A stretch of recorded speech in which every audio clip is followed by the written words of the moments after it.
I'm absolutely delighted to have with me the lead actor from a beautiful film called A Nice Indian Boy, Karan Soni, who's of course an international name and also someone who we had a chat with the other day. He spoke with him at LFF a few years ago. So Karan, welcome to you and thank you so much for being Thank you so much. Beautiful pronunciation of my name. here. That well, was very nice. हम Indian हैं अगर Indians I अच्छी तरह से pronounce नहीं know. करेंगे तो कौन ही करेगा. कौन करेगा? Huh, Exactly. absolutely. Well, look, I think I absolutely loved even 7 days as well when I spoke with you. About the fusion of it being very rooted in Indian culture, but yet embracing of identity and what it means when you're integrated abroad and living abroad. So at that time, when you are doing such roles, how uh, how natural does it come across for you as an actor when you are doing such characters? Because it's very much true to what you are as well, right? Yeah. This one especially because this movie is such a mix of like the parents who are from a different generation, and then my character. And I grew up in India and moved to America when I was 18, so I understand both the perspectives now pretty well. Because next year I would have been I'll be in America as long as I have been in India. So it kind of was cool because it's the brother sister in the movie are very much American, and then the parents are very much still rooted in some more traditional stuff. So that world and fascination is so interesting to me always, like the comedy and the conflict and everything. And then I find that many immigrants can relate to a lot of that. You don't have to just be Indian, but our specific nitty gritties with that are very funny to me. So yeah, Yeah. definitely familiar. No, absolutely. And I think what I really liked about this, I mean, I've not seen the film yet, but from what I've heard about, is the fact that it's again, क्योंकि क्या होता है एक comedy बनाने में sometimes that the cultural aspects is also mocked at, to kind of Yeah, to basically get the traction within the Western audiences. Whereas I feel when you and Roshan have come together, you've never done that.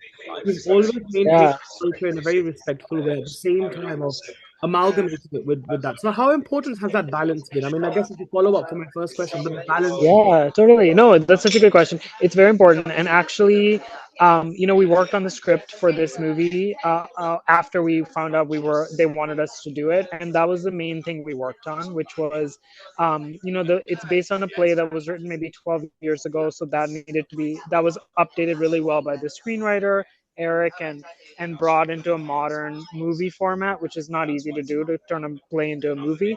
But Yeah. then the main thing we said to the producers were, we were like, we love the script, but we have to do a cultural pass. And we Mm, were like, it's not that anyone has done anything wrong, but we were like, this feels Hollywood, and it needs to feel like more authentic. So actually, for example, the character in the script worked at a tech company or something, and then Roshan was like, I think you need to be a doctor, because it just worked so much. They were like, if you're the first generation, one of you has to have been sent into this world. It is what it is. But then he's like, let's show the most unusual medical situation. So it's like two gay doctors and like all these scenes that you've never really seen before. But he was like, that was the path that I was on because I was born here. But he was like, we'll just do like the modern take on that mm, versus anything else. But it also works so beautifully for the story because my character is a very kind of repressed, shy person, and medicine forces you to not have a personality. So he was like, it'll be a very interesting thing that works for the story.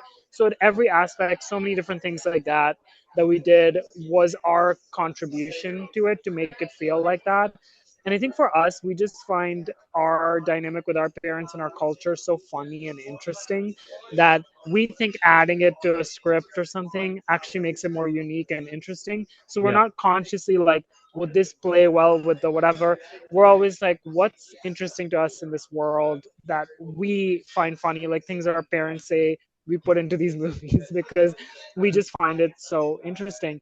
But this movie specifically, when you see it, it is really a love letter to Bollywood specifically, and Oh, we grew up on that. And we have, this is the first Hollywood movie, I believe, to have footage from DDLJ in the movie. wow. And DDLJ is heavily featured. Roshan wrote a letter to Aditya Chopra to give us not only the rights to use the footage, but you'll see we recreate a part of that movie in our movie, which was a separate rights issue, and he was so generous to give us that. But that all is from the original play. The play references DDLJ heavily, and the movie script had that too, and we didn't know if we would get away with it. But really, the movie is a love letter to Bollywood, which was really exciting for us because we grew up with that, and it has a lot of the heart and humor of those movies. It feels larger than life. There's singing and dancing and different things. So it was like a dream for us because we got to make a Hollywood version of a Bollywood movie.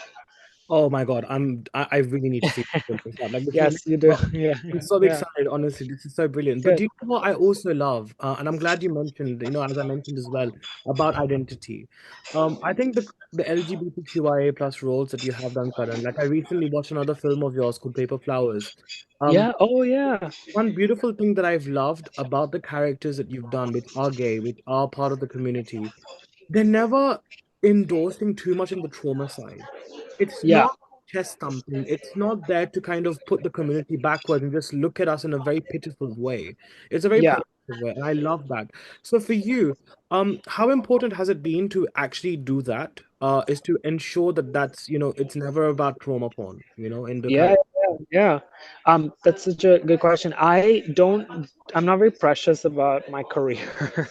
So I don't really, for better or worse, like plan things in like a bigger way. I'm very instinctual. So it's like if I read something or hear about something and it feels like it'll creatively really excite me or I think it'll be cool, then I'll try to do that or follow that path.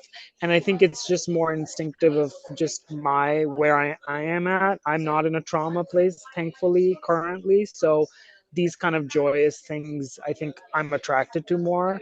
And it's what I want to watch. This movie specifically, I've been saying it a lot, and it is one of those movies where when I read the script and then eventually when I saw the finished movie, I had the feeling too, which is I wish I had this movie 10 years ago, 15 years ago, when I needed it, where I was with my parents at a certain place. We're not in that place anymore, a much better place with identity and all that stuff. But it's just a joy to be able to like be a part of something that you're like, I think if people watch this with their parents, like you'll have some nice conversations and there'll be some bridging together after. And it's just nice to be part of something that's putting that out into the world. Well, and also on a final note, because I know you're super busy and I know there's a lot Yes. of stuff happening at the moment, but Yeah. I think also congratulations on seeing you in Deadpool and Wolverine again. It was so good to Oh, see thank that you. continue. And I have to say, Pavitr Prabhakar, I never in my dreams would have thought that we'd actually have uh, Me neither. Spider-Man. I mean, given that we're Hindus, right, and our culture is literally is the definition of avatars and recreations Yeah. of these super entities. So I think I was very happy to see Pavitra Prabhakar. So for you, I think when you were doing this character, and I think Yeah. it's a big change, it's a big shift in the superhero mainstream genre. I think it's a two-part question. Number one, what do you feel happy about in terms of this change that's come across? And number two, how do you think we collectively can fight the systematic sort of racism, like you mentioned as well, that you mentioned, especially in the process of all this? How do you think we can collectively fight that as well? Because change is happening, but then at the same time, we're still getting stuck as well and stereotypes. So how Yeah. do you think we can do that? They're telling me to wrap up, so I'm going to give you a quick answer. But basically, I think the power, especially I think Spider Verse is a great example. So Phil and Chris, who like wrote those movies and created that world, they are white and have a lot of power, and they wanted to bring this character to the life, and then that created the opportunity for me to come in. And then even when I came in, they had written the character and done certain stuff, and then I had finished recording everything, and what I recorded is very different from what ended up in the movie because a lot of the animators were Indian from Vancouver, Mm, actually on that movie, and they had a Zoom with Chris and Phil. This is way into the production. The movie was coming out in 4 months or 5 months. Like it was pretty much supposed to be finished, and they said, "Hey, we're bummed kind of with how kind of meek the character is. Like he didn't have specificity about being Indian specifically. It was more like he was just like a cool kind of person, but it wasn't as much about the culture." And they were like, "We wish we never see this. We wish we could it could be more specific." And then kudos to them because they basically didn't get egotistical or hurt. They were like, let's redo it. So then they called me in, and then Hassan was involved and a few other Indian writers. And they basically were like, if you guys went to movie theater, what do you want to see? And they included us in the process of creating it. And that's when we came up with the chai tea, all these different things that became like the thing that actually non Indian people quote all the time. People come up to me all the time, these white kids, and they're like chai tea, and it's just so funny. And it was such an example of like they have the power and they bring us into the conversation, because oftentimes we're left out of that conversation. And just to loop it back to Nice Indian Boy, the same thing with those producers. When we were like, we would love to do this, but we want to tweak the script, they were like, okay. And then they listened, and we were like, trust us, like this is what is going to hit with this audience, and this is going to feel a lot more real. And they were open to that. So I think it's a combination of a lot of things, but usually the people in power are willing to know that the creatives that haven't been given the power have an opinion and have something to say, and those things end up more pure. And it's that willingness and the determination of our own as well, right? That really drives the Totally. character forward, isn't it? Would you agree with Yeah, that? totally. Sorry, I'm being asked to leave. That's all right. Not a problem So at all. nice to see you again. So good to see you, and thank you so much. Yeah, I Congratulations. can't wait for you to see the movie. Yeah, I can't wait as well. I'm really excited to see it as well. But thank you All so right, much, Karen. It was so good. bye. You take care. Thank you. Thank Bye. you. Bye.